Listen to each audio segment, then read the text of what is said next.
Okay, so 25 students in Class A did a science exam, 30 did the same one, so Class A and Class B.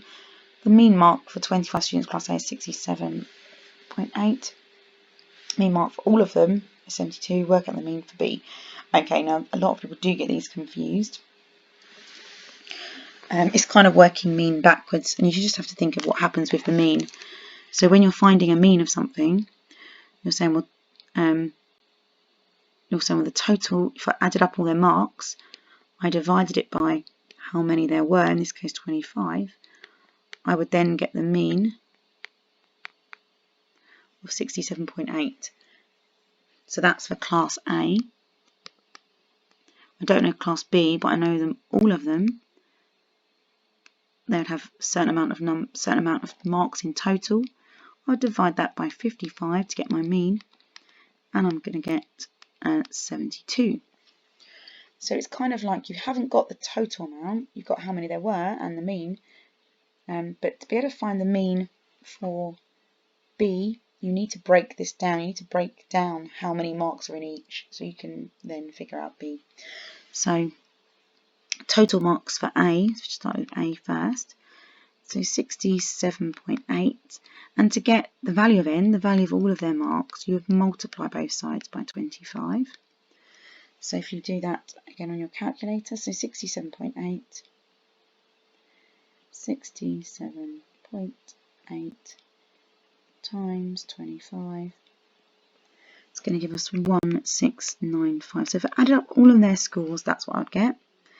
And for the all, I would do 72, if that's the mean, times the amount of people that took the test. I would end up with 72 times 55, 3960. Now what that tells me, if I've got the whole marks of all of them and the whole marks of A, I can find out the marks for B, because it would just be the difference between. So 3960 minus 1695.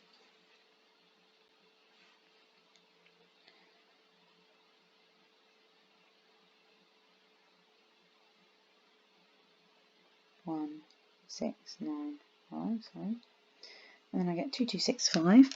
So there are 2,265 people in B. I know there are 30 people in B, as it says 30 students in Class B did the same. So if I divide that by how many there are, I would get a number which is now B's mean mark, their average mark, 75.5.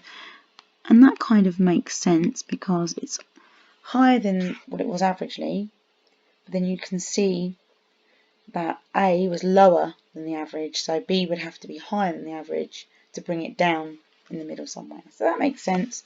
So the mean mark for B is 75.5.